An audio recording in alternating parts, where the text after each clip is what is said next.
오늘 함께 살필 말씀은요, 창세기 18장 18절에서 19절입니다.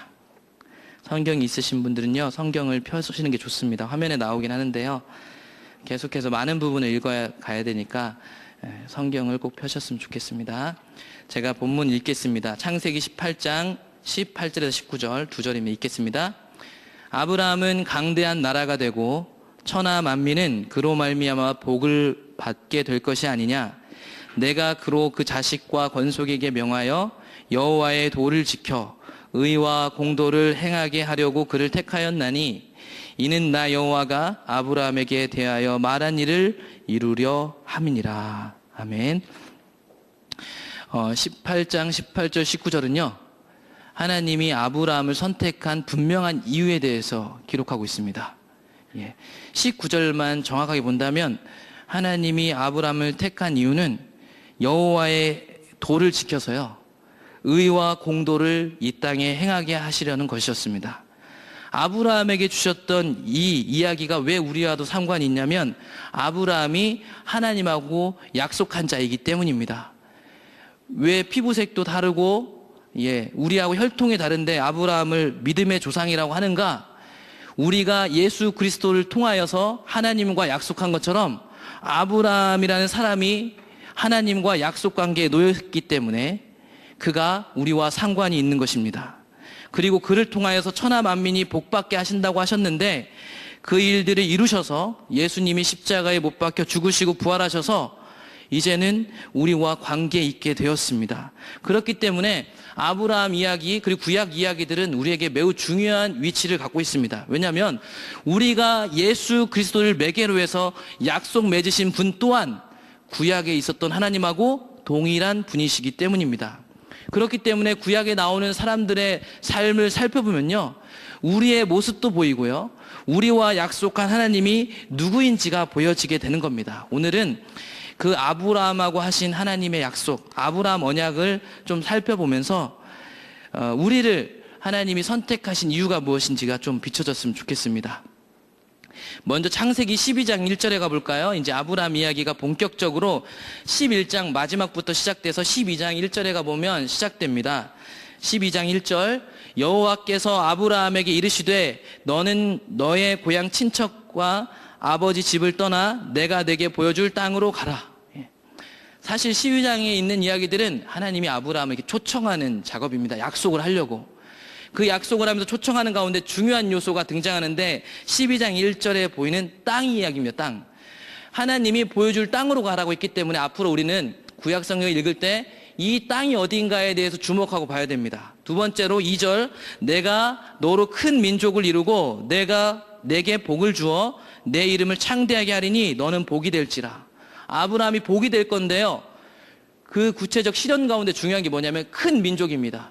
큰 민족을 이루려면 창세기 1, 2장부터 계속 나왔던 것처럼 생육하고 번성해야 됩니다. 그러면 거기에 중요한 요소가 뭐냐면 자녀를 낳는 문제가 매우 중요합니다. 그래서 아브라함이 과연 아들을 낳을 것인가 못 낳을 것인가, 이 부분에 대해서 우리는 관심을 갖고 이제부터 봐야 되는 거고요. 이 두 가지 핵심 키워드를 가지고 하나님이 이루시려는 게 뭐냐면 3절, 너를 축복하는 자에게는 내가 복을 내리고 너를 저주하는 자에게는 내가 저주하리니 땅의 모든 족속이 너로 말미암아 복을 얻을 것이라 하신지라. 결국 아까 18절에서 나온 것처럼 아브라함을 이렇게 선택하고 약속한 이유는요, 땅의 모든 족속에게 복을 주시기 위한 것입니다. 여러분, 우리는 이 복 받는다라는 의미를 알고 있습니다. 결국엔 예수 그리스도까지 연결되고요, 구원의 의미를 담고 있습니다. 그렇다면요, 이 아브라함을 택하여서 구원하시기까지 이 구원받은 자, 약속한 자는 어떠한 모양, 하나님이 베푸신 이 복은 어떠한 실체를 가지고 사람들에게 베풀어질 것이냐. 바꿔 얘기하면 하나님과 언약한 아브라함의 삶은 어떤 구체적 모양을 띠고 있는가, 이 부분을 오늘 읽어나가려고 합니다. 그 이야기 정점 가운데 17장이 있습니다. 왜 17장부터 보냐면 오늘 주 텍스트는 창세기 17장, 18장, 19장 소돔과 고모라 이야기가 될 텐데요. 창세기 17장은 매우 중요한 장입니다. 왜냐하면 하나님이 이렇게 약속을 했는데요, 이제 시간이 지나면서 끌고 오면서 하나님이 아브라함하고 하신 약속이 더 확실시되는 그전에는 불확실했다는 건 아닌데요. 더 아브라함 입장에서 그리고 이 성경을 읽는 우리 입장에서 더 확실해지는 부분이기 때문에 17장이 상당히 중요합니다. 17장 1절 가볼까요? 17장 1절. 그래서 1절부터 비장한 말로 시작되는 겁니다. 아브라함이 99세 때 여호와께서 아브라함에게 나타나서 그에게 이르시되 나는 전능한 하나님이라 너는 내 앞에서 행하여 완전하라. 예, 완전하라고 얘기하고 있습니다. 2절 내가 내 언약을 나와 너 사이에 두어 너를 크게 번성하게 하리라 하시니 3절 아브라함이 엎드렸더니 하나님이 또 그에게 말씀하여 이르시되 보라 내 언약이 너와 함께 있으니 너는 여러 민족의 아버지가 될지라 이제 후로는 내 이름을 아브라함이라 하지 아니하고 아브라함이라 하리니 이는 내가 너를 여러 민족의 아버지가 되게 함이니라. 아까 우리가 12장 읽었을 때 중요한 문제가 뭐냐면 땅하고 아들 문제였습니다. 결국 이게 민족을 이루기 때문이죠. 그런데 지금 17장에 가면 하나님이 아브라함 이름을 바꿔줍니다. 예. 그 이름의 뜻이 앞에 12장 때부터 불러낼 때부터 조건으로 내걸었던 하나님이 약속하셨던 약속의 이름으로 개명되는 겁니다. 이름이 바뀌면 이름의 뜻도 바뀌고요. 이 사람의 정체성이 전환됐다는 것을 우리 읽는 독자로 하여금 보여주는 겁니다. 그러니까 17장 시점은요. 하나님하고 아브라함하고 한 약속이 더 확실해지고 단단해지고 분명해지는 시기인 거죠. 거기서 끝나지 않고 이 약속의 분명한 표시를 할례라는 것을 통해 주십니다. 그래서 17장 9절 10절에 보면 할례 자체를 약속이라고 얘기할 정도입니다. 17장 9절 하나님이 또 아브라함에게 이르시되 그런즉 너는 내 언약을 지키고 내 후손도 대대로 지켜라. 너희 중 남자는 다 할례를 받으라. 이것이 나와 너희와 너희 후손 사이에 지킬 내 언약이다. 할례 받는 것, 몸에 어떠한 표시를 하는 것 자체를 하나님이 언약을 지키는 거다라고 얘기했습니다. 17장에서는 언약이 확실시되는 이름 계명과 아브라함 집안 사람들에게 할례, 몸에 표시를 줘서 내가 이 약속을 분명히 지킬 거라는 사실을 하나님이 이 아브라함 가정, 아브라함 가문 안에 견고하게 하는 장면이 17장에 나옵니다. 그러면서 18장, 19장 소돔과 고모라 이야기가 등장하는 겁니다. 그렇기 때문에 여러분 이 17장에 이게 완료되고 나서 18장, 19장에 나오는 아브라함 그리고 아브라함 계통 안에 있는 롯이라는 사람이 어떠한 삶을 살고 있는지를 보면 이게 언약 맺은 사람이 살아야 될 합당한 삶인지 아닌지 이런 부분이 보여집니다. 그런 가운데 18장이 등장하는 겁니다. 18장 1절 이제 여기서부터 좀 중요한 얘기들이 나오는데요. 18장 1절 보겠습니다. 여호와께서 만물에 상수리 나무들이 있는 곳에서 아브라함에게 나타나시니라. 날이 뜨거울 때 그가 장막문에 앉아 있다가 저는요 여기를 헷갈리지 않게 읽으려면 이 1절 중에 반절을 끊어야 됩니다. 어딜 끊어야 되냐면 여호와께서 만물에 상수리 나무들이 있는 곳에서 아브라함에게 나타나시니라. 이게 지금 18장에서 얘기하고 싶은 제목입니다. 여러분 이제 하나님하고 여호와 하나님하고 아브라함하고 만나는 장면이 나올 겁니다. 그런데 그 하나님이 뭐 신적인 모습으로 나타난 게 아닙니다. 이제 잘 보십시오. 이제 에피소드가 등장하는 거예요. 날이 뜨거울 때 그가 장막문에 앉아 있었습니다. 아브라함이. 2절 눈을 들어본 즉 사람 셋이 맞은편에 서 있었습니다. 그가 그들을 보자 곧 장막문에서 달려나가 영접하며 몸을 땅에 굽혀. 여러분 이런 표현들을 보니까 1절에서 제대로 안 읽으면 마치 아브라함이 하나님 보고 뛰쳐나간 것처럼 보입니다. 그런데 2절을 정확히 보시면 성경이 뭐라고 기록하고 있냐면 사람 3명이라고 분명히 기록하고 있습니다. 3절 이르되 내 주여 내가 주께 은혜를 입었사하며 언하건대 종을 떠나 지나가지 마시옵고. 여기서 이 세 사람을 아브라함이 또 주라고 칭하고 있고 은혜 베풀어 달라고 하고 있으니까 우리는 마치 아브라함이 신에 대해서 행동하는 것처럼 느끼는데 잘 보시면 정확하게 아브라함은 사람에게 하고 있는 겁니다. 세 사람에게. 주께 은혜를 입었사하며 원하건대 종을 떠나 지나가지 마시옵소서. 이 사람들은 지나가는 사람입니다. 또 볼까요? 4절 물을 조금 가져오게 하사 당신들의 발을 씻으시고 나무 아래서 쉬소서. 내가 떡을 조금 가져오리니 당신들의 마음을 상쾌하게 하신 후에 지나가소서. 당신들이 종에게 오셨음이니이다. 그들이 이르되 내 말대로 그리하라. 여러분 1절부터 5절까지 보면 하나님이 나타나셨는데 하나님이 세 사람으로 나타나신 겁니다. 여러분 세 사람. 이 세 사람은 분명히 신적인 현현, 신이 지금 세 사람의 모양으로 나타난 거예요. 인간의 모습으로. 그런데 이 사람들은 지나가는 사람이었습니다. 게다가 보시면 1절에 날이 뜨거울 때에 그가 장막문에 앉아있을 때, 이 시간에는 고대 근동, 그리고 근동 지방에서 낮에는 돌아다니지 않습니다. 잘못하면 죽으니까요. 예, 뜨겁고. 그래서 아브라함도 집 앞에서 쉬고 있는 건데, 그 시간에 지나가는 처음 보는 사람, 낯선 사람들을 보고 지금 아브라함이 가서 영접하고 굽히고, 제발 좀 내가 당신들을 섬기게 해주세요. 제발 좀 쉬었다 가세요. 이 나그네한테 간청하는 부분이 나옵니다, 여러분. 예. 그리고 이게 하나님 본 거 아니냐 이렇게 얘기를 하시면, 구약성의 대부분에 보면 신적인 현현이 인간이 아니고 어떤 신적인 모양으로 나타나면 대부분의 사람들이 어떻게 했냐면 제사 형태를 띄어서 하나님 앞에 예배합니다. 이렇게 먹을 거 먹여주고 발 씻겨주는 게 아니고 기름을 붓거나 뭐 짐승 태워서 올리거나. 근데 보시면 정확하게 사람한테 행동하는 것을 볼 수 있습니다. 지나가는 사람, 나그네. 6절, 이들을 극진히 대접합니다. 간청하니까 그렇게 하라고 한 거죠. 6절. 아브라함이 급히 장막으로 가서 사라에게 이르되 속히 고운 가루 3쌀을 가져다가 반죽하여 떡을 만들라. 여러분, 고운 가루 최고 좋은 것들을 가져왔고요. 7절, 아브라함이 또 가축대 있는 곳으로 달려가서 기름지고 좋은 송아지를 잡아 하인에게 주니 그가 급히 요리했습니다. 기름지고 좋은 것들을 가져왔습니다. 8절, 아브라함이 엉긴 젖과 우유와 하인이 요리한 송아지를 가져다가 그들 앞에 차려놓고 나무 아래에 모셔서 그들이 먹으니라. 여러분, 그들을 극진히 대접하고 있습니다. 최상품으로 지나가는 사람인데요, 여러분. 그러면서 9절에 보면 그들이 계속 3명을 지칭하고 있죠. 그들이 아브라함에게 이르되 네 아내 사라는 어디 있느냐? 대답하되 장막에 있습니다. 그가 이르시되 내년 이맘때 내가 반드시 내게로 돌아올 것인데 내 아내 사라에게 아들이 있으리라 하시니 사라가 그 뒤 장막문에서 들었더라. 여러분, 아까 말씀드린 것처럼 아브라함 이야기 속에 중요한 키워드가 뭐냐면 아들 문제인데, 이 3사람이 아들 문제에 대한 예고를 합니다. 여기까지 읽는 우리 독자 입장에서는 이 18장 9절을 읽으면 앞에서 보였던 이 나그네가 그냥 단순한 나그네가 아니라 신적인 계시를 뿜어내는 어떠한 신적인 존재구나 라는 것을 읽어내게 되고, 뒷부분에 가면 이제 이들을 지칭하는 말이 여호와로 바뀝니다, 여러분.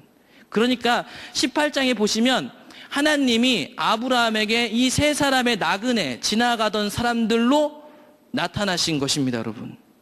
더 분명히 얘기하자면 그 당시에 나그네는요, 가장 약한 자이고 사회적 약자층, 도움이 필요한 사람들이었습니다. 근데 그 모양으로 하나님이 지금 아브라함에게 나타나셨습니다, 여러분. 그런데 이 똑같은 구조가 19장에 가보면 소돔성에 사는 롯에게도 똑같이 일어납니다. 먼저 창세기 18장 16절에 가보면 여기에 나온 사람들이 그대로 소돔에 간다는 사실을 18장이 기록하고 있습니다. 18장 16절. 그 3사람이 거기서 일어나서 소돔으로 향하고 아브라함은 그들을 전송하러 함께 나가니라. 그 사람들이 거기서 떠나 소돔으로 향하여 가고 아브라함은 여호와 앞에 그대로 섰더니, 이제 22절에서 그들과 여호와 이름이 나오니까 헷갈리는데, 19장에 가보면 소돔에 온 사람은 몇 명으로 표현되냐면 2명의 천사로 기록됩니다. 굳이 사실은 신적 현현이 왜 3명이었다 2명이었다 뭐 이런 복잡할 수 있는데, 굳이 설명하자면 18장에서 3명이 있었잖아요.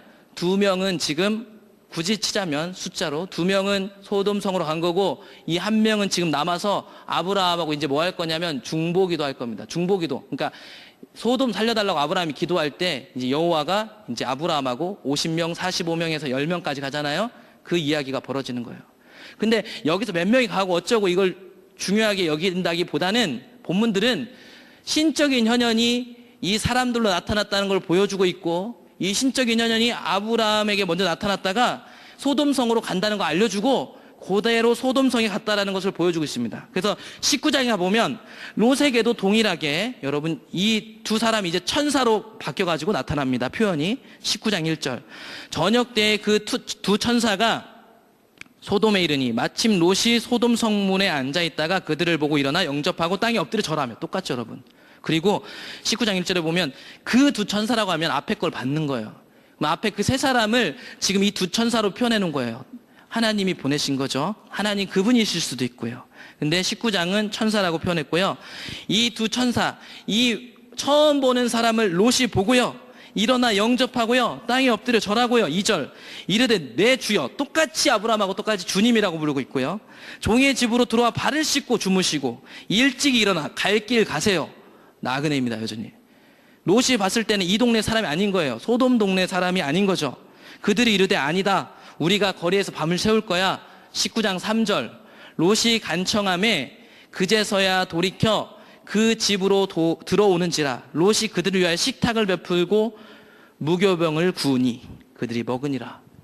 여러분 18장 19장 하나님과의 언약 관계에 있는 확실한 사람 아브라함하고 롯, 그 두 사람이 보이는 형태가 똑같습니다. 그리고 그 사람들은 성경이 신적인 현현이라고 표시해 주지만 그들 눈에는 나그네였습니다. 여러분. 근데 나그네를 향해서 그들이 주님이라고 부르고 가장 좋은 것을 주고 있습니다. 여러분. 이제 이런 것들을 의미하는 것들이 뒤에 가면 더 확실해지는데, 이런 17장에서 보았던 하나님과 언약한 사람들이 보여지는 삶의 행태가 이런 거였습니다. 여러분. 지나가는 나그네에 대한 엄청난 호의, 긍휼. 그런데 이들과 반대되는 무리를 정확히 보여줍니다. 타락한 인간의 모습이 소돔 백성들의 모습으로 19장에 나타나는 거죠. 그래서 19장 4절에 보면 앞에서 보았던 아브라함하고 다르고 롯하고 다른 일반적인 인간들의 모양, 타락한 인간의 모양이 나오는데 19장 4절. 그들이 눕기 전에 그 성사람, 곧 소돔 백성들이 노소를 막론하고 원근에서 다 모여 그 집을 에워싸고, 여러분 소돔 백성들의 나이 많거나 적거나 멀리 살거나 가까이 살거나 다 모였어요. 롯 주변으로. 5절. 롯을 부르고 그에게 이르되 오늘 밤에 내게 온 사람들이 어디 있느냐? 이끌어내라. 우리가 그들을 상관하리라. 우리 과거에도 그랬지만요, 그 당시는 거의 시족사회란 말입니다. 그렇죠? 자기 시족에서 자기 고향 친척 아버지 집을 떠나가지고 산다는 것은 여러분 목숨을 내놓고 사는 거하고 똑같았습니다. 그래서 구약시대에 보면 왜 이렇게 나그네한테 극진히 대접하라고 했냐면, 나그네는요 가장 불쌍한 사람이에요. 그 사회가 존재할 때 가장 연약한 사람. 그래서 그 사람을 돌봐주지 않으면 그 사람은 언제나 위협에 빠져 있습니다. 시족사이기 때문에 그 사람이 어떤 부족원으로 들어가고 그 주변에 살기 시작하면 언제나 위험에 도사리고 있었습니다. 그리고 그렇게 시족사이였기 때문에 혼자 빠져나온 나그네 같은 사람들은 그 사회에서 얼마든지 왕따시키고 착취하기 제일 좋은 상대였습니다. 고아와 과부도 그러했죠. 그래서 구약 성경에 그런 부분들이 나오는 겁니다. 오늘 이 소돔성에 등장한 새로운 사람, 맨날 보는 사람들끼리 보기 때문에 여러분 나그네를 바로 알아보는 거예요. 오늘이야 요즘이야 이동이 많으니까 알아볼 수 없지만, 시족사회를 이루고 사는 사람들은 딱 누구를 보면 저 사람이 외지인인 걸 다 단숨에 알아버립니다. 요즘도 시골에 가면 그러는 것처럼. 아까 아브라함이 왜 그들이 단숨에 나그네인 줄 알아봤냐면 그 동네에서 봤던 사람이 아니기 때문이에요. 봤던 사람이 아니기 때문에. 지금 롯도 마찬가지고, 롯이 살고 있는 소돔성의 사람들도 그래서 그 사람들 들어올 때부터 봤을 겁니다. 그래서 저녁 때 지금 찾아왔고요, 그들에게 하는 말이 뭐냐면 우리가 그들을 상관하겠다, 끌어내라. 이 상관이란 단어가 야다라는 뜻입니다. 우리가 하나님을 알다. 그래서 이걸 바꿔 얘기하면 우리가 그들을 좀 알고 싶다, 이렇게 해석해야 맞아요. 그런데 이건 사실은 많은 사람들이 남색하다, 동성애 이런 것들을 가리킨다라고 얘기합니다. 그 해석이 맞은 것 같아요. 다른 성경 근거 구절들도 보면 여기에 성적 타락이 있었다고 얘기하니까. 그런데 여기서 우리가 읽어낼 건 단순히 동성애가 아니고요, 소돔성에 살고 있는 사람이 그 당시 착취당하기 가장 손쉬운 사람, 그 사람 성폭행하든 돈 뺐든 아무도 그 사람 편을 들어줄 수 없는 나그네를 향해서 여러분 폭력을 행하기 위해서 지금 나타난 거예요.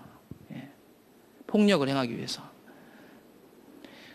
성폭행이라는 건 사실은 거기에는 많은 심리학자들도 얘기하는데, 거기에는 약자에 대한 폭력의 감정이 섞인 게 성폭행이랍니다. 약자에게 행하는 가장 나쁜 폭행 중에 하나인 거죠. 이들이 지금 그 나그네를 향해서 폭행을 가하려고 옵니다. 아브라함의 모양과 롯의 모양과는 완전히 다르죠. 19장 6절, 7절.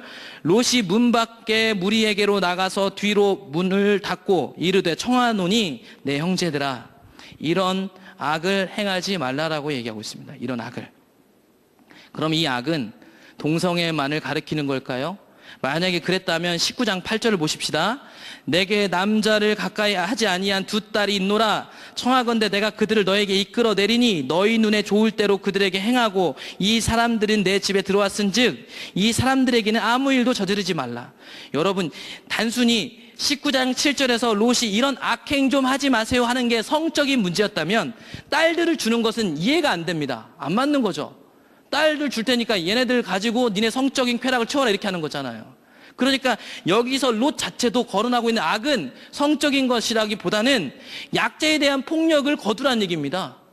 이 나그네에 대한 폭력, 갑질, 그것들을 거두라고 지금 롯이 호소하고 있는 거예요. 그들을 보호하기 위해서 여러분 롯이 자기 딸까지 희생하려고 합니다. 우리는 구약 성경에서부터의 가르침, 신약 성경의 가르침, 이웃사랑에 대해서 쉽게 생각하는데 여러분 지금 생전 본 적도 없는 이 나그네 때문에 여러분 롯은 자기 두 딸까지 내어줄 각오를 하고 있습니다. 이게 하나님과 언약한 사람의 모습이고 소돔 사람들과 대비되는 하나님과의 언약 관계에 놓여있는 롯의 삶의 양식이었습니다. 여러분 19장 9절 그랬더니 그들 사람들이 어떻게 얘기하냐면 그들이 이르되 소돔 사람들이죠. 너는 물러나라. 롯한테 물러나라는 거죠. 또 이르되 이자가 들어와서 거류하면서 우리의 법관이 되려 하는도다. 이제 우리가 그들보다 너를 더 헤아리라 하고 롯을 밀치며 가까이 가서 그분을 부수려고 하는지라. 여러분 잘 보십시오. 이 사람들의 또 다른 횡포가 이제 롯에게 번져왔습니다. 근데 보세요. 롯을 이렇게 왜 이렇게 폭력을 행할 수 있느냐? 롯도 나그네였기 때문이죠. 그렇죠? 그래서 19장 9절에 보면 이 사람이 들어와서는 우리 동네에 이렇게 얹혀 살면서 이제는 우리에게 기준을 제시하네? 이렇게 얘기를 하고 있습니다. 이제 내가 너에게 저 사람보다 더 큰 폭력을 행할 거야? 이렇게 얘기를 하고 있습니다. 여러분 그러면 소돔성에 이 롯이라는 이방 사람이 나그네가 발 붙이고 살 수 있었던 이유는 뭘까요? 지금 지나가는 나그네에게 폭력을 베풀 정도인데 소돔성에 있는 사람들이 왜 롯은 거기서 머물러 살게 해줬을까요? 창세기 13장 5절 6절을 볼까요? 창세기 13장 롯이 여기 오기 직전에 어떤 일이 있었냐면 창세기 13장 5절 6절에 이런 일이 있었습니다. 아브라함의 일행 롯도 양과 소와 장막이 있으므로 그 땅이 그들이 동거하기에 넉넉하지 못하였으니 이는 그들의 소유가 많아서 동거할 수 없었습니다. 왜 받아줬을까요? 돈이 많았으니까요. 소돔성에서 어울릴 만한 사람이라고 여겨졌기 때문입니다. 자신들에게 이득이 되었기 때문입니다. 예. 무시무시한 거예요, 여러분. 오늘날 우리 사회도 동일한 것들이 나타나고 있습니다. 그리고 그랬기 때문에 지금 이들이 이제는 롯에게 이 원래 본디 나그네였던 롯에게 해를 가하려고 하는 거예요. 그렇게 가해도 이 사람 재산 다 뺏어도 롯 편 들어줄 사람 한 명도 없습니다, 여러분. 왜냐하면 롯도 나그네니까요. 아브라함과 롯이요 이렇게 나그네였기 때문에 여러분 이 나그네들을 극진히 대접하고 있습니다. 신기한 거죠. 신약 성경에도 보면 우리에게 예수님이 왜 사랑 베풀어야 되고 다른 사람 사랑하고 이웃 사랑하라고 하는 줄 아십니까? 우리도 사랑받을 자격이 없는 사람이었는데 사랑받았기 때문이라고 얘기하고 있습니다. 여기서 아브라함과 롯도 왜 이들을 보살피고 도와주느냐? 자기들이 나그네였기 때문이에요. 창세기 12장 1절 우리가 아까 읽었잖아요. 보실까요? 12장 1절 여호와께서 아브라함에게 이르시되 너는 너의 고향과 친척과 아버지의 집을 떠나 내가 네게 보여줄 땅으로 가라. 나그네였습니다, 여러분. 하나님이 부르셔서 나그네 생활 오랜 기간 했던 사람이 아브라함입니다. 재산 늘어봤자 여러분 땅 한 평도 없었습니다. 사라가 죽는 23장 이전까지 사라가 죽어서 23장에 햇사람에게 돈 주고 묘지자리 살기 전까지는요 아브라함 소유의 땅 하나도 없었습니다. 여러분 거의 하나님 따라간 지 62년 됐는데 땅 한 평 없었던 사람이었어요. 그가 그런 사람이었기 때문에 나그네를 극진히 보살피고 있습니다. 이러한 행태가 참 신기한 게 여러분 하나님이 이스라엘 백성들을 이집트에서 꺼내고 즉 출애굽시키고 나서 그들에게 준 법이 이 창세기에서 나타났던 모양을 이제 법제화시켜서 그들에게 주고 있습니다. 그래서 출애굽기 20장에는 10계명이 나오고 10계명을 기반으로 해서 언약 백성이 지켜야 될 율법이 21장, 22장, 23장에 기록되는데 22장에 가보면 이런 얘기들이 나와 있습니다. 22장 21절 너는 이방 나그네를 압제하지 말며 그들을 학대하지 말라. 왜냐하면 너희도 애굽 땅에서 나그네였음이라. 여러분 똑같은 얘기가 나오고 있습니다. 예.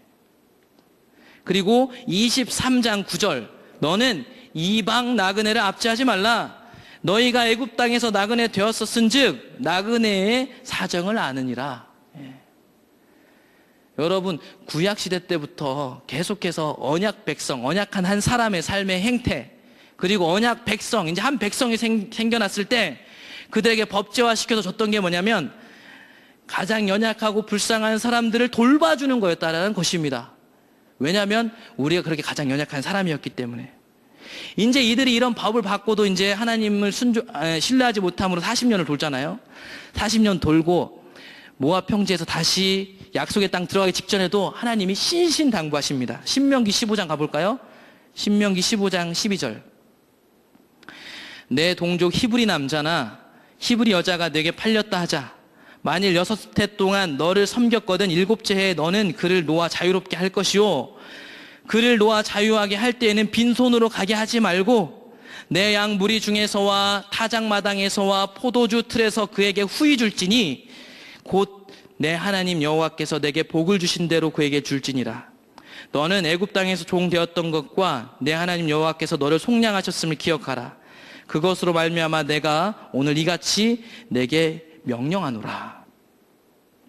같은 동족끼리도요, 타락으로 인해서 저주받은 이 땅에서는요, 빈부의 격차가 분명히 생기게 돼 있습니다.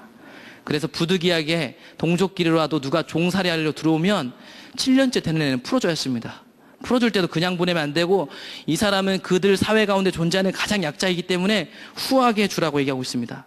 그러면서 그 후하게 주는 것을 티내지 말래요. 왜냐하면 우리도 그런 사람이었으니까 후히 주라고 하는 거예요. 우리의 정체에 대해서 분명히 얘기하고 있습니다, 여러분. 언약한 사람, 언약 백성, 소돔 사람, 언약하지 않은 사람들과 정확히 대비되는 모양은 뭐냐면 나그네, 사회적 약자를 대한 태도가 분명히 극명히 대비해서 나타납니다. 그렇기 때문에 여러분, 하나님과 언약 맺은 자의 가장 기본 소양은 뭐냐면 이웃 사랑이고 약자를 돌보는 거고 긍휼을 베푸는 것입니다. 이거는 그런 것을 해야 구원받는다라고 얘기하는 게 아니고요, 하나님과 언약을 맺은 관계에 있는 사람에게 가장 기본적이고 가장 기초적으로 나타나야 될 삶의 양식이라는 것입니다, 여러분. 그렇다면 여러분, 이 소돔 심판의 이유는 무엇입니까? 계속해서 이야기를 이어갈 건데, 소돔과 고모라가 멸망한 이유는 동성애 때문인가요, 여러분? 동성애 때문인가요?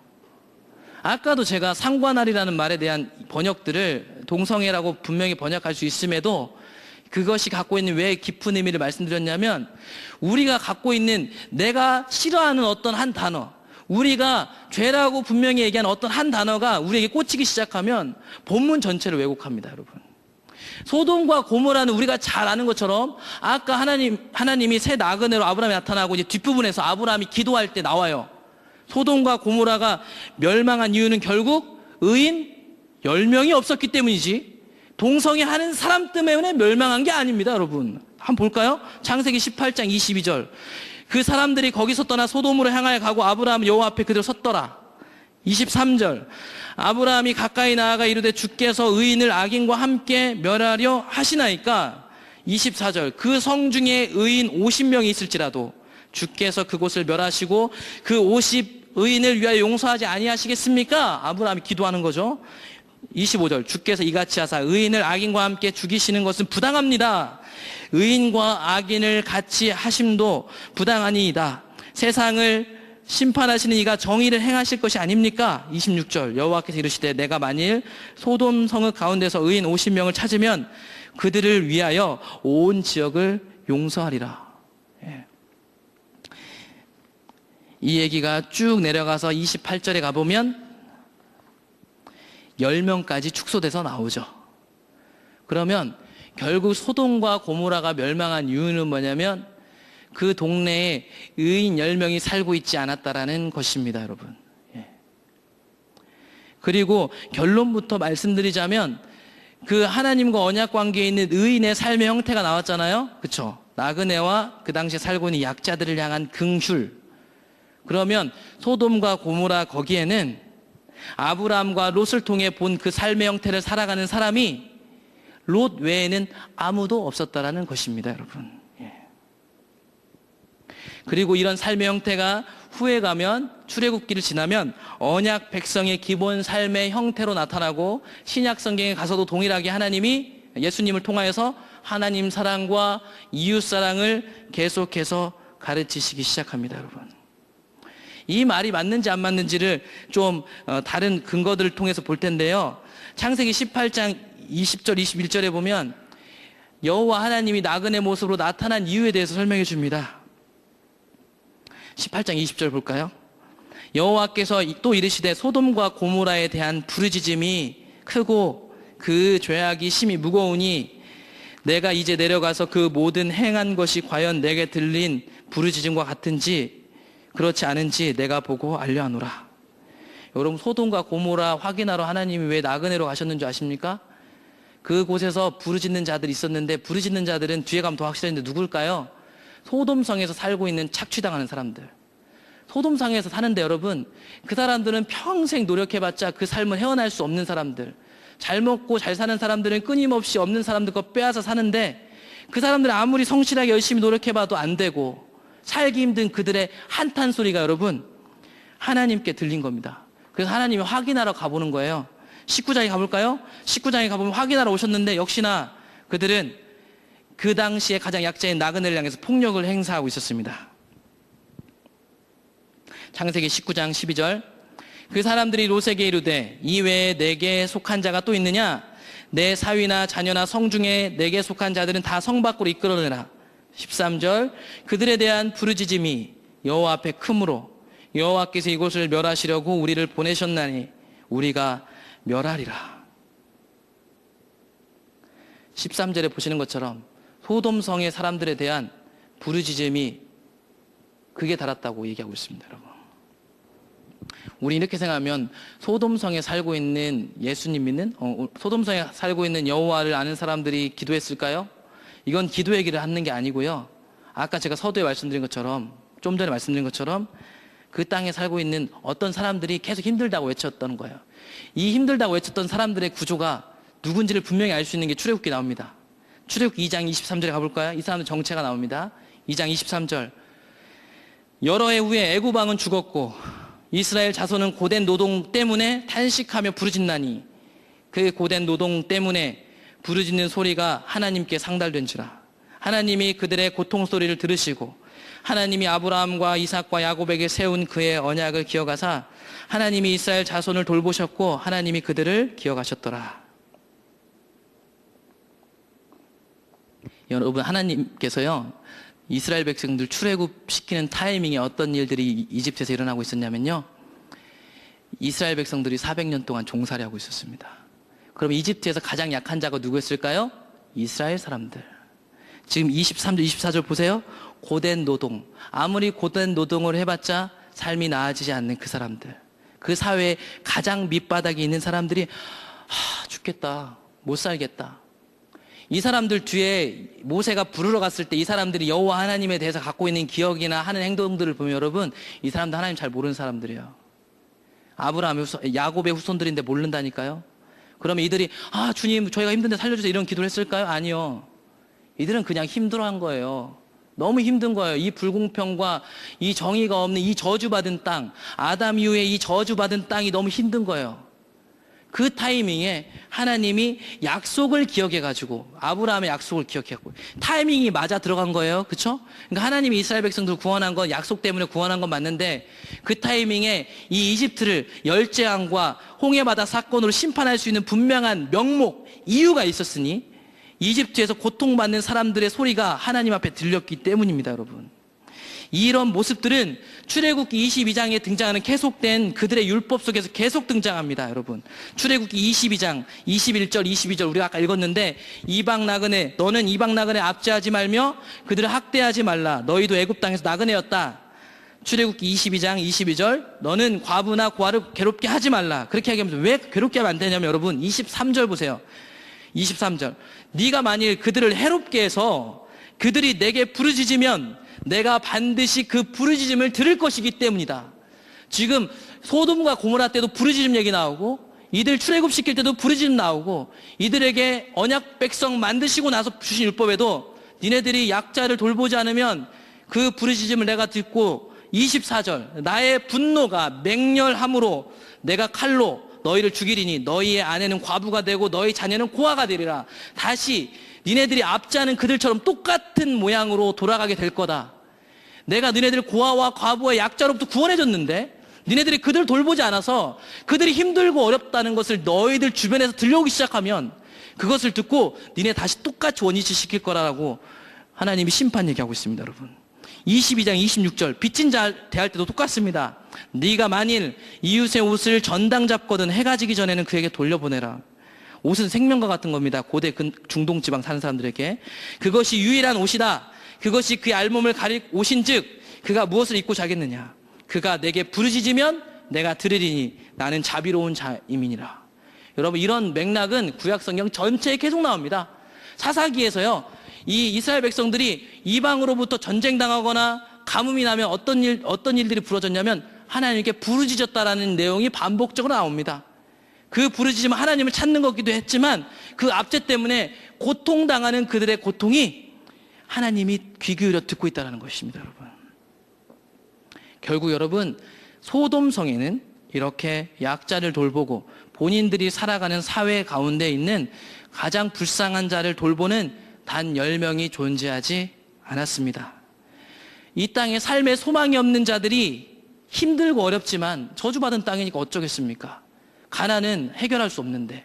그런데도 그 땅에 긍휼히 여겨지는 의인 몇 명으로 인해서 사람들은 살 소망을 얻고 그것을 통해서 신이 살아있구나라는 걸 알게 되고 오늘날 교회와 믿는 자를 통해서 삶이 너무 어렵지만 그래도 살 소망이 있다는 것을 믿지 않는 자건 믿는 자건 예수 그리스도를 닮은 자들 통해서 봐야 정상인데 소돔과 고모라에도 없었고 과연 오늘날 한국교회와 한국 사회 가운데도 이런 의인 10명이 있는지 저는 개인적으로 의심스럽습니다, 여러분. 예수님은 이런 비슷한 맥락에서 마태복음에서요, 천국 비유를 하실 때도 동일한 얘기를 했습니다. 마태복음 18장 23절에 보면 천국 비유가 나옵니다. 그러므로 천국은 그 종들과 결산하려 하던 어떤 임금과 같다고 합니다. 24절 결산할 때 10,000달란트 빚진 자 하나를 데려오매 갚을 것이 없었습니다. 주인이 명하여 그 몸과 아내와 자식들과 모든 소유를 다 팔아 갚게 하라 하니 그 종이 엎드려 절하며 이르되 내게 참으소서 다 갚겠습니다 하거늘 그 종의 주인이 불쌍히 여겨 놓아 보내며 그 빚을 탕감해 줬습니다. 여러분, 지금 천국 비유라고 있습니다. 하나님 나라 원리인데요. 결산 때 10,000달란트 오늘날로 환산하면 이게 6,000데나리온이라고 하잖아요. 한 달란트가. 6,000데나리온 6,000일 일한 거 품삯 한 푼도 안 쓰고 굳이 계산해보면 현 액수로 하면 한 6조 정도 된다고 생각해요. 근데 그거보다 더 많을 겁니다, 여러분. 그러니까 이건 절대 갚을 수 없는 빚이에요. 그러니까 가족들까지 다 팔아야 되죠.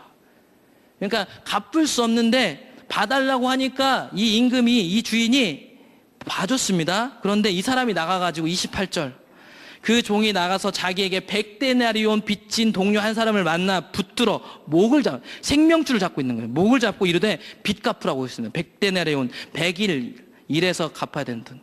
10,000달란트하고 비교 자체가 안 되는. 29절 그 동료가 긍휼을 여겨달라고 하는 거 엎드려 간구합니다. 제발 참아주세요. 갚겠습니다. 30절 허락하지 아니하고 이에 가서 그가 빚을 갚도록 옥에 가두거늘 그 동료들이 그것을 몹시 딱하게 여겨서 그 임금 주인에게 가서 그 일을 알리니까 32절 이에 주인이 그를 불러다가 말하되 악한 종아 네가 빌기에 내가 내 빚을 전부 탕감하여 주었거늘 내가 너를 불쌍히 여긴 것 같이 너도 내 동료를 불쌍히 여김이 마땅하지 아니하냐 하고 주인이 노하여 그 빚을 다 갚도록 그를 옥졸들에게 넘겼습니다. 여러분 되게 무서운 얘기가 뭔지 아십니까? 앞에서 10,000달란트 용서 받았잖아요, 그렇죠? 용서 받았어요.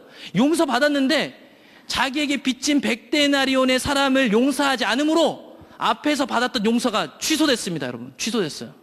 정말 무서운 얘기죠. 예. 구약에도 똑같은 모양인 거예요. 그들이 고아와 과부와 노예였는데 구해줬는데 너네들의 고아와 과부를 돌보지 않아서 그들의 탄식이 내게 들리면 니네들 그게 취소돼서 니네가 과부가 되고 고아가 된다는 것입니다, 여러분. 결국 소돔이 멸망한 것은 그 사회 속에 존재하고 압제당하고 고통당하는 약자들, 삶의 소망이 없는 자들, 그들을 위로하고 돕는 희망을 주는 의인 10명이 없었다라는 것입니다. 소돔성은 그야말로 잘 먹고 잘 사는 사람들이 자신의 힘을 과시하는 나라였습니다. 갑질의 시대. 오늘날 우리 한국 사회에 여러분 갑질, 헬조선 이런 얘기들 왜 나올까 여러분? 그것에 대한 다양한 사람들이 평가를 합니다. 저는 그 평가를 뒤로하고 그런 이야기들이 나오는 것 자체가 여러분, 우리가 살고 있는 한국이란 사회가 양극화 현상이 심해졌고요. 그로 인해서 못 살게 된 사람들이 많아졌고요. 그래서 가정이 깨지고요. 사람들이 자살하고요. 삶을 포기하는 사람들이 엄청나게 많아졌습니다, 여러분. 여러분, 그 책임이 누구에게 있을까요? 저는요, 사회도 아니고 우리에게 있다고 생각합니다, 여러분. 소돔과 고모라에는 여러분 교회도 없었고 성도도 없었습니다, 여러분. 기독교 방송도 없었고 찬양도 없었습니다. 그런데 그곳을 하나님이 아끼지 않고 심판했습니다. 하물며 한국교회 믿는 자들은 우리가 예수 그리스도의 의로 옷 입었어요, 의인이에요 라고 인정받은 사람이라고 교리적으로 이해하고 외칩니다. 그런데 과연 여러분 주변에 있는 사람들이 살아나고 있습니까? 교회가 이렇게 많은데 이 사회가 왜 이렇게 된 걸까요, 여러분? 우리가 뭐 사회운동하자고 저는 이런 얘기를 하는 게 아니에요. 눈에 보이는 분명한 팩트들이 우리 주변에 산재하고 있는데 여전히 눈 가리고 교회 안에 어떻게 보면 가장 안전한 곳에 숨어서 있잖아요. 자기 이익을 도모하는 가장 이기적인 자가 오늘날의 크리스천들 아닐까요?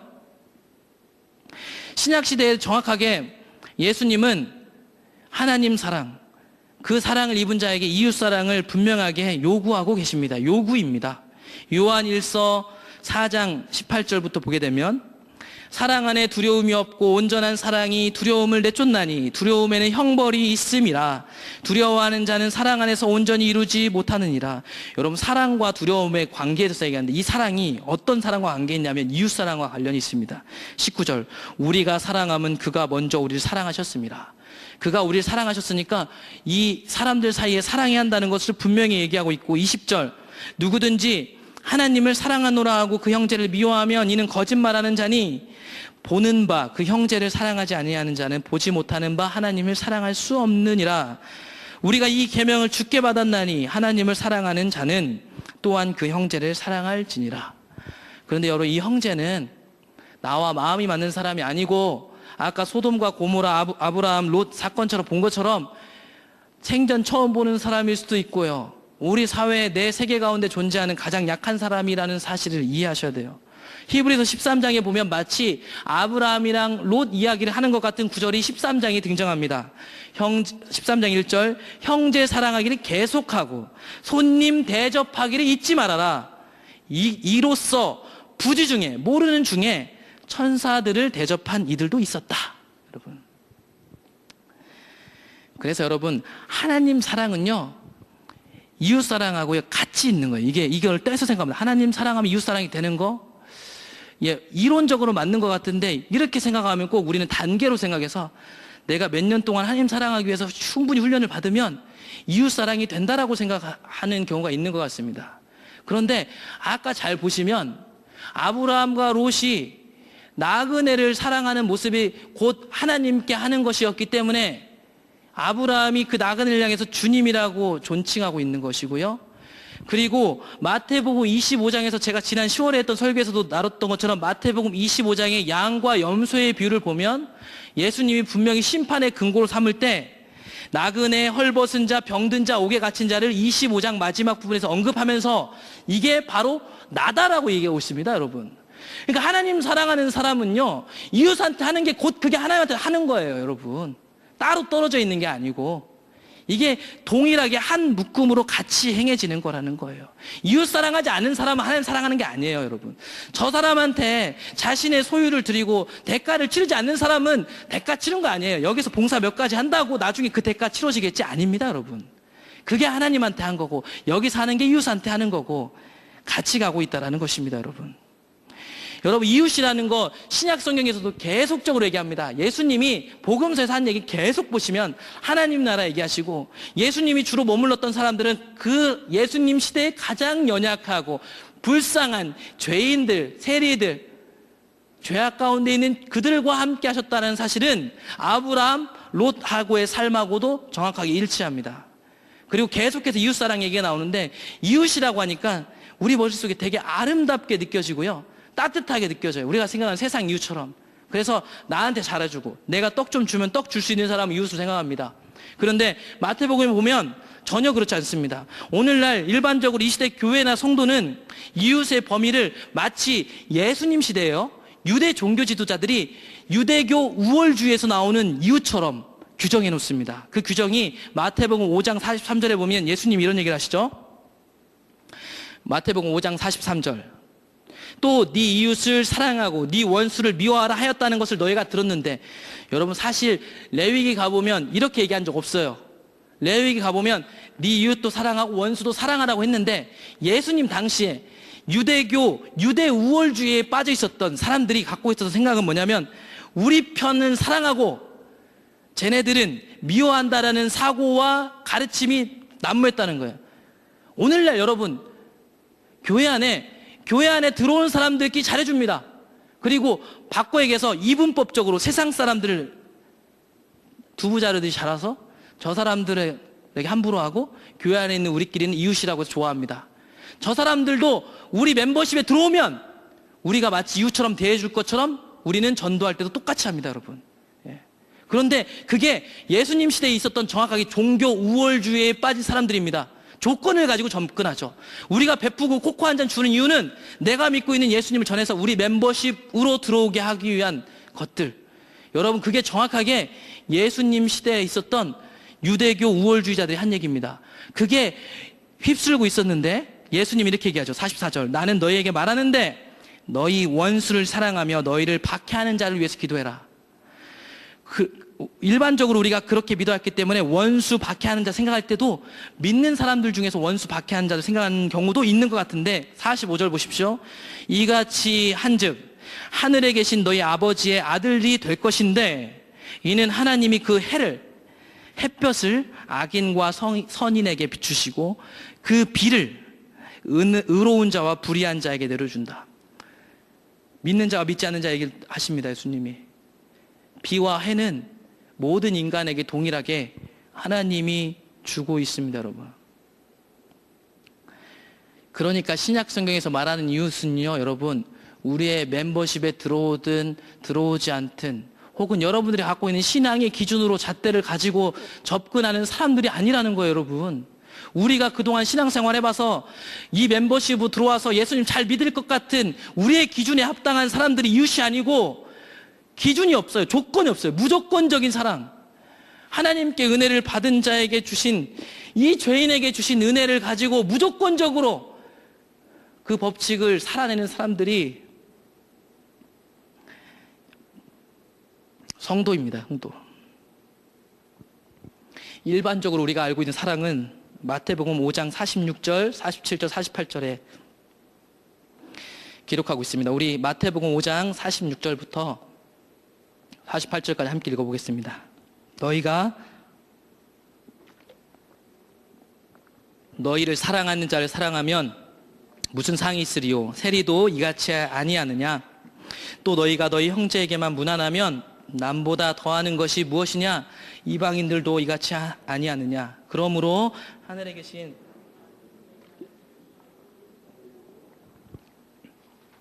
보이시나요? 여러분, 오늘날 교회에서 행해지고 있는 사랑은 이방인들이 하는 사랑입니다. 다 뒤에 흑심을 품고 있습니다. 서로 잘해주는 이유가 있죠. 서로에게 도움이 되니까. 교회 안에서 서로 자기 오이코스, 우리 위원회, 우리 부서 다 윈윈 전략입니다. 교회끼리, 세상에 믿는 자들끼리 잘 먹고 잘 사는 게 오늘날 교회와 성도들의 꿈인 것만 같습니다, 여러분. 그런데 그것은 지금 예수님이 얘기한 것처럼 이방인들이나 하는 것들입니다.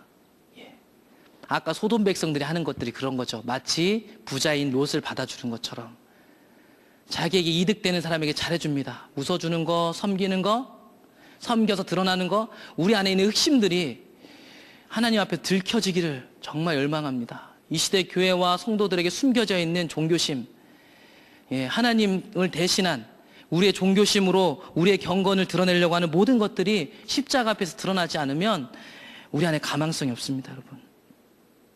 야고보서에 가보면 야고보는 경건, 거룩을 이렇게 얘기합니다. 야고보서 1장 27절에 보면 하나님 아버지 앞에서 정결하고 더러움이 없는 경건은 곧 고아와 과부를 그 환난 중에 돌보고 또 자기를 지켜 새 속에 물리지 아니하는 그것이다. 하나님 앞에 경건은 뭐냐면요, 약한 자를 돌보는 거래요. 그리고 자기를 지켜 새 속에 물들지 않는 거, 이렇게 얘기하면 우리는 새 속에는 술 안 먹고 담배 안 피는 거, 이런 거 생각할 것 같은데요, 저는 그것보다 이 새 속에 물들지 않는 게 더 큰 의미를 갖고 있다고 생각합니다. 그건 뭐냐면 세상 법칙에 물들지 않는 거예요. 세상 법칙은요, 소돔과 고모라의 법칙이에요. 세상 법칙은 아까 이방인들 죄인이 하는 것처럼 나에게 도움되는 사람들을 돕는 거예요. 불쌍한 사람들이지만 내 이름이 드러날 사람들을 돕는 거, 불쌍한 사람들이지만 내가 도와줬을 때 가능성이 있어 보이는 사람들, 그게 여러분 세상 법칙입니다. 세상은요, 투자할 가치가 없는 것에겐 절대 투자하지 않습니다. 아담 이후에 타락한 세상은요, 이 저주받은 땅은 정확히 그 원리에 따라서 움직여집니다. 그렇기 때문에 자기를 지켜 새 속에 물들지 아니하는 그것 앞에 나온 고아와 과부를 그 환난 중에 돌보는 무조건적인 사랑, 그것들을 포함하고 있습니다. 그러면서 야고보서 2장 1절은 이웃사랑에 대한 실체적인 부분들에 대해서 얘기하기 시작합니다. 내 형제들아, 영광의 주 곧 우리 주 예수 그리스도에 대한 믿음을 너희가 가졌으니 사람을 차별하여 대하지 말라.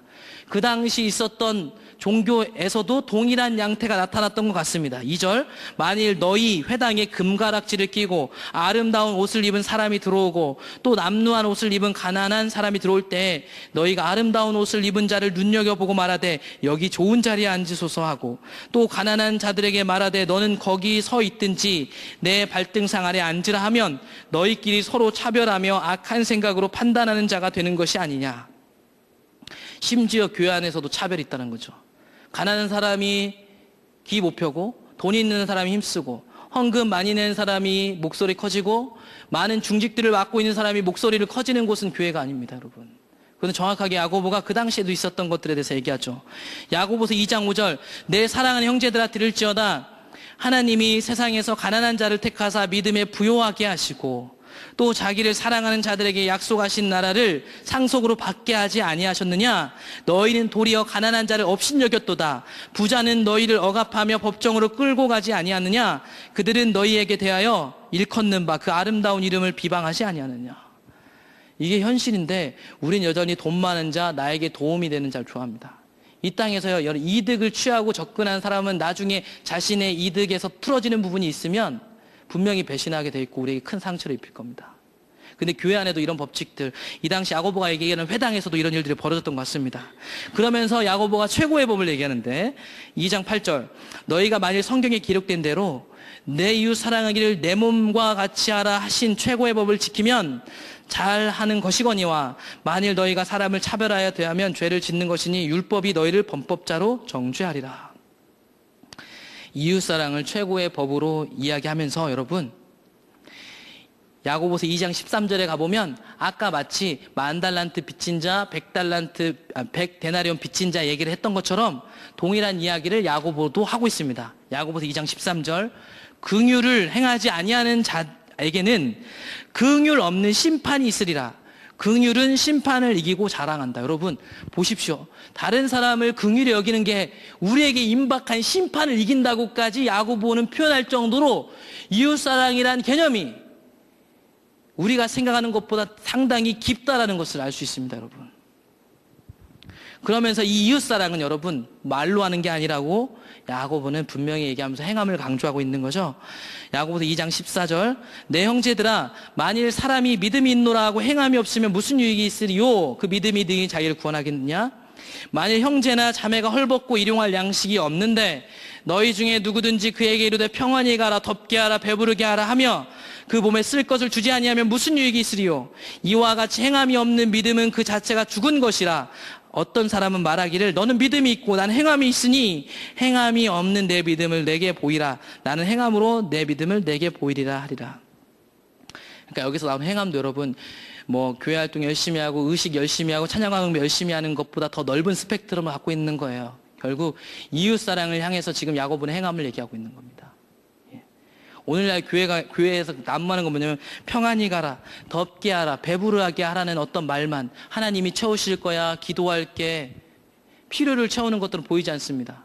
필요를 채워주는 사람들은 다 뒤에 꿍꿍이를 가지고 필요를 채워주는 경우가 많은 것 같습니다. 물론 아닌 경우도 있겠지만요. 우리가 다시 처음으로 돌아가서 아브라함을 통해서 결국 하나님께서 이 언약 백성, 언약한 자에게 그 자를 통해서 천하 만민에게 복 주려고 하셨던 것은 결국 창세기 18장 18절 19절에 얘기하는 것처럼 여호와의 길을 따라서, 여호와의 인도를 따라서 신약 시대로 간다면 하나님의 통치를 따라서 이 땅의 정의와 공의를 회복하는 것. 이 땅은 아담 이후로 정의와 공의가 회복될 수 없습니다.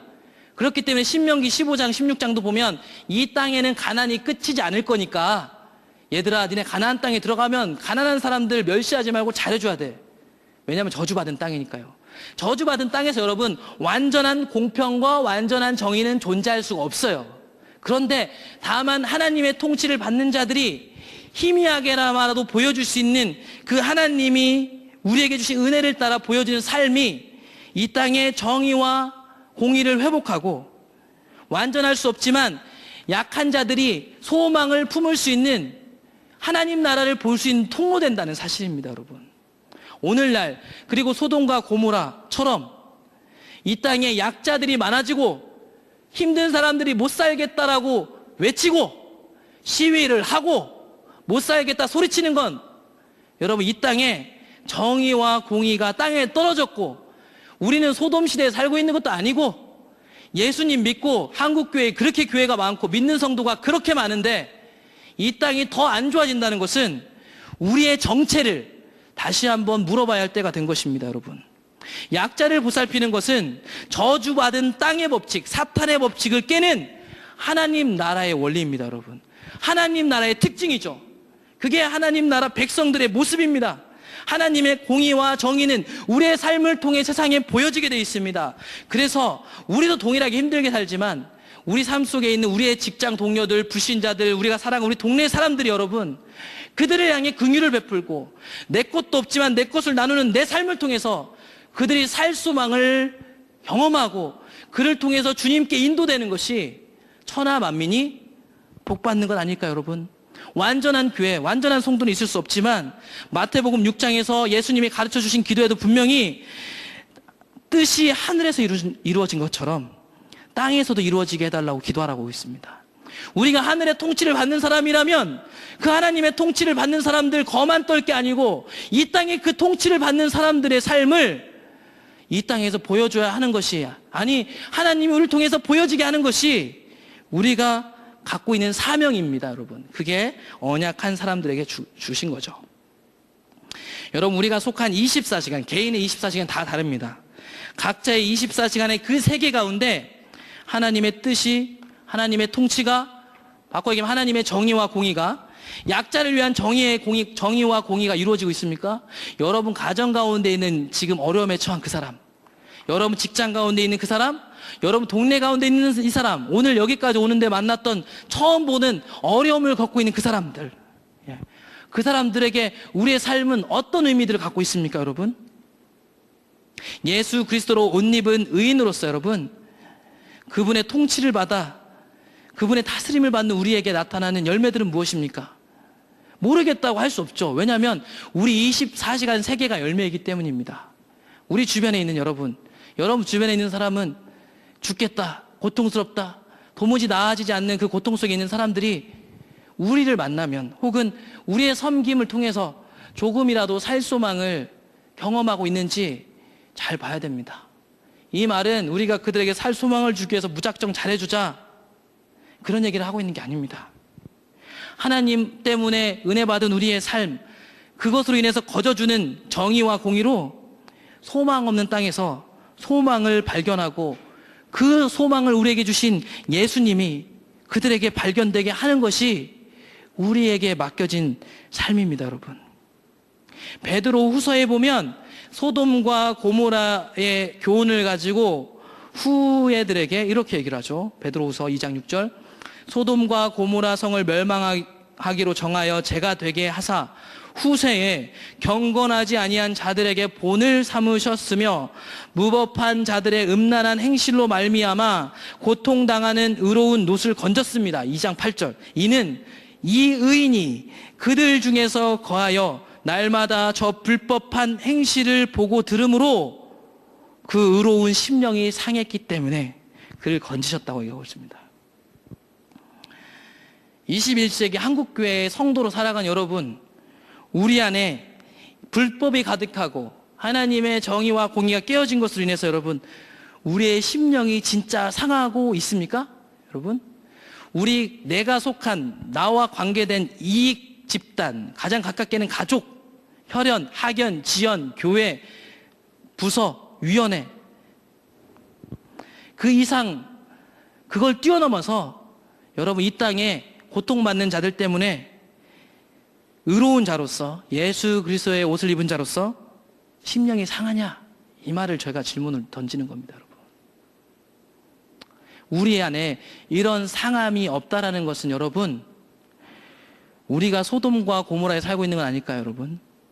여러분 주변에 그냥 누군가가 나눔할 때 손쉽게 나누면 우리 주변 나그네가 누굽니까 하면 우리 이웃이 누굽니까? 우리 나그네가 누굽니까 하면 내 리스트 속에 있는 내 기억 속에 스쳐가는 1, 2, 3, 4번 쉽게 내놓을 수 있는 1, 2, 3, 4번이 아니고 저 사람을 섬기기 위해서 여러분 두 딸을 내어놓을 정도의 용기를 필요하는 내 것을 다 일을 각오를 하는 그런 내 것을 다 주어도 계속 달라고 할 가능성이 전혀 없어 보이는 그런 이웃들이 여러분 주변에 보이고 있습니까? 어쩌면 보이지 않는 것 자체가 여러분 이미 우리가 소돔과 고모라 백성이라는 사실을 증명하는 것인지 모르겠습니다, 여러분. 그래서 이사야 시대의 사람들에게 하나님이 소돔의 백성들, 고모라의 관원들 뭐 이런 얘기 하는 거죠. 그렇게 하나님을 떠나면 어떤 일이 양극화 현상으로 나타나냐면 종교심이 부각됩니다. 헌금 많이 하고 교회에 헌신 많이 하고 이런 일들이 막 부각되기 하죠. 왜냐하면 이 어려운 나그네 접대를 이 종교 활동으로 대체하기 때문에 여기에 더 집착하게 되는 겁니다. 삶이 없기 때문에 교회 안에서 어떻게든 나의 의로움을 증명하고 싶은 거죠, 여러분. 그러나 우리의 실체는 우리의 이웃들에게 드러나게 되어 있습니다, 여러분.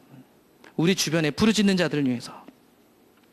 여러분 일제강점기 때에 윤동주라는 사람 잘 아시잖아요. 요즘에 그런 영화들도 많이 나오는데 윤동주라는 사람이 많은 시들을 썼습니다. 이 사람은 그 당시 지식인이고 엘리트였고 그리고 크리스천이었습니다. 그 사람이 쓴 시를 보면 쉽게 쓰여진 시라는 한 대목에 보면 인생은 살기 어렵다는데 시가 이렇게 쉽게 쓰여지는 것은 부끄러운 일이다 이런 얘기를 했습니다. 엘리트 지식인으로서 여러분 그가 그 일제시대를 살아가면서 고작 시를 써야 한다는 자신의 그것이 부끄러워서 견디다 못했던 사람이 윤동주라는 사람입니다, 여러분. 최소한 오늘날 크리스천으로 산다는 그 마음을 갖고 있는 사람이라면 세상에서 행해지는 모습을 보고 부끄러워하지 않겠습니까, 여러분?